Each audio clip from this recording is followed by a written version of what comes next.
We got shirts on sale. Express your evolution and starter Pokemon love by buying an Evolution Family shirt and Which One starter shirt. Link will be in the description below.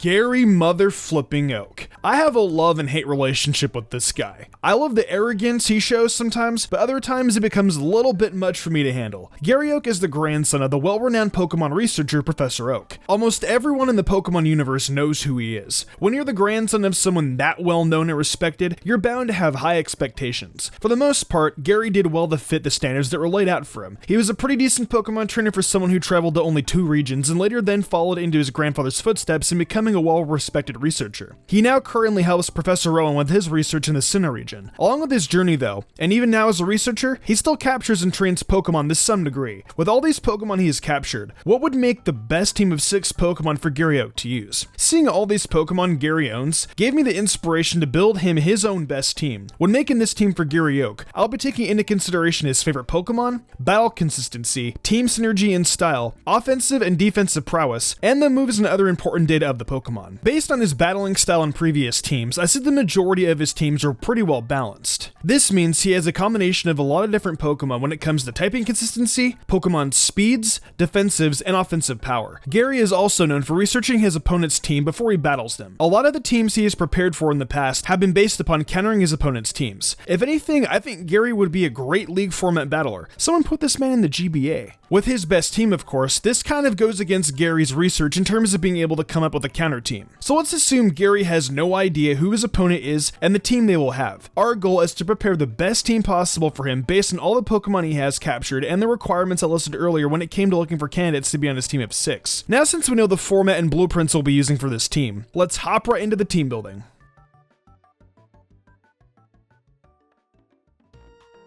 First things first, we have Gary's starter, Blastoise. Now we don't know a lot about Blastoise's specific personality. However, Gary has given Blastoise high amounts of praise multiple times during the anime, and he is not the only character to do so. Professor Oak has also praised Blastoise as one of the most powerful Pokemon Gary owns. So even though we don't know a lot about Blastoise's personality, it's safe to say that it meshes well with Gary and has proven its loyalty to him. Staying true to the power of a bulky water, Blastoise is shown to be extremely defensive along with being powerful. In Gary's battle against Ash in the Johto League, it was shown to be able to deflect Ash's Charizard's Flamethrower, along with his Bayleaf's Razor Leaf with Rapid Spin. Not to mention Blastoise was also able to take out Heracross with a single shot of Hydro Pump. Given that Blastoise is Gary's starter, it shouldn't come to shock that it's also one of his strongest, if not the strongest Pokemon on his team. Blastoise is also one of the 3 Pokemon he chose to take to Sinnoh for his research, so it is still gaining experience and getting stronger even now. If you add all that with how long Gary's been with Blastoise, there is no way he would not have a starter Pokemon on his team. It just goes to show that this ain't a turtle you want to mess with.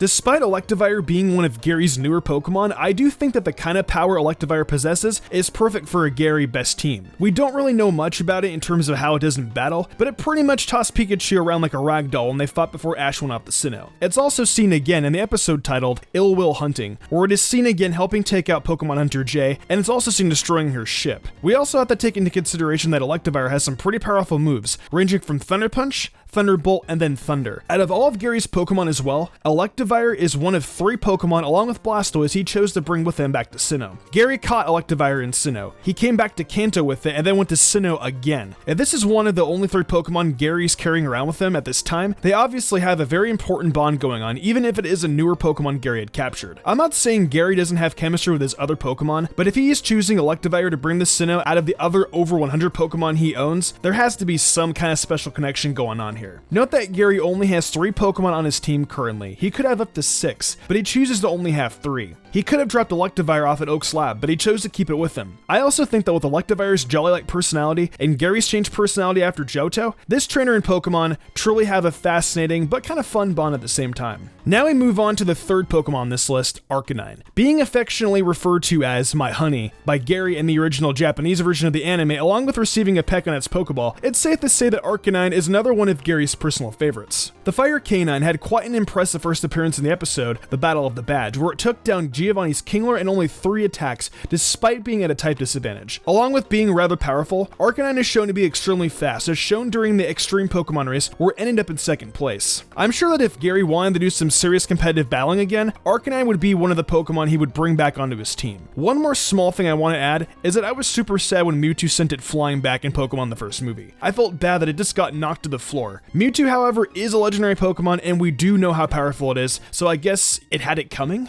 Okay, I swear I'm not putting Gary's Umbreon on the team due to favoritism. Umbreon is one of Gary's most prized Pokemon, and I can say it's his 2nd favorite Pokemon behind Blastoise. Including Umbreon on his best team would be a no-brainer for Gary Oak. We have seen Umbreon battle a lot compared to a lot of his other Pokemon, and I can say it does pretty well. Gary obtained Umbreon back when it was still an Eevee. Even as an Eevee, it was pretty strong, even putting Pikachu to the floor. Tracy also makes the analysis that Eevee is well trained, due to the brightness it has in its eyes and the glossy coat it has. Just like Gary, it was also shown to be very confident and smart. Gary's Eevee evolved into Umbreon sometime during the Johto arc. I want to say around probably the halfway point. It debuted in the episode Power Play, where Gary was seen battling a trainer named Alex who owned an Alakazam. Now I get it. It's kind of obvious Umbreon's going to win due to it having a type advantage over Psychic and an immunity towards it. Umbreon just won this battle with such precision and style. Let me explain what I mean. During the match, Umbreon dodged a variety of attacks like Zap Cannon, Headbutt, and Dynamic Punch. Why this trainer gave Alakazam physical attacks, I have no idea. And really, Dynamic Punch? Are you serious? The way how it dodges attacks proved that it's a rather agile Pokemon. I can say it's a pretty agile Pokemon, especially where it has a record of not being hit by attacks. The only notable time it was hit was with its last appearance. Umbreon also has very keen senses, as it is seen sensing a Hyper Beam while the Alakazam is using Double Team. This battle alone already tells me the kind of potential Umbreon has, and the impressive track record it has as well. It helped him in the Johto League a decent amount, despite us not seeing him use it against the Battle with Ash. Umbreon is tanky, and it's also speed and agile for Gary. Having a Pokemon with these traits makes an excellent team member. Umbreon has made several cameos in the Pokemon anime when Gary appears. Its presence is definitely known amongst the Pokemon Gary Oak owns. It's a pristine Pokemon, and I can say it would make a great member for Gary's team.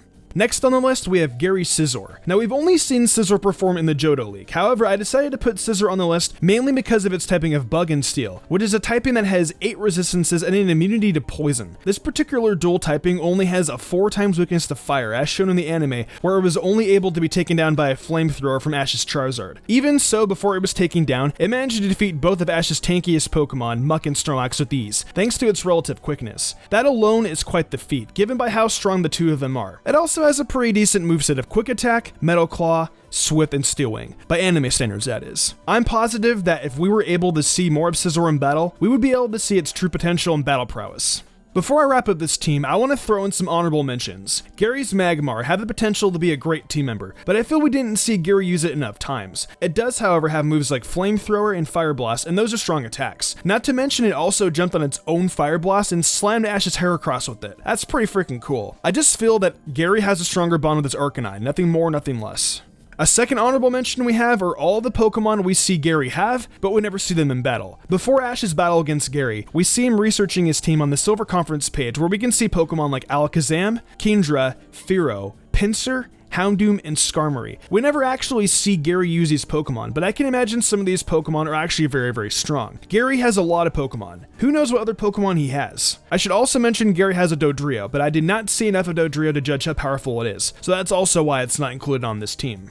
So Gary actually owns a Nidoking and Nidoqueen. Due to popular belief, people think that Nidoking is more powerful than Nidoqueen. That usually is true, but in Gary Oak's case, I would actually say it's the opposite. Gary's Nidoqueen is just more impressive than his Nidoking is. It's also never seen again after the Indigo League. Nidoqueen, however, is used until the end of Johto. That is the last time we see it. Nidoqueen is honestly the last Pokemon on this team, because out of all the other Pokemon owned by Gary we have seen, Nidoqueen is the last Pokemon we actually have sufficient data on. We saw her in a tense situation where she decimated Team Rocket, and the last time after that was during the battle with Ash in the Silver Conference. She took out Ash's Tauros relatively easily, but then was smacked like a ton of bricks from Ash's Snorlax with an Ice Punch. I guess my last reasoning as of why Nidoqueen is on the team is because of her moves. She knows Mega Punch, Rock Smash, Strength, and Hyper Beam. Rock Smash was seen to crack the floor, so I guess that's pretty powerful. What really struck me though was how during the battle with Ash's Tauros, Nidoqueen just caught Tauros and stopped it. Tauros, a Pokemon that is known for stampedes. Nidoqueen just stops it with these and just sends it flying back with a Hyper Beam, like boom. That alone points out that it's extremely strong. It can also jump rather high with its tail too, so it's got the Michael Jordan hops. We may not have seen Nidoqueen battle much, but it's got some pretty powerful traits.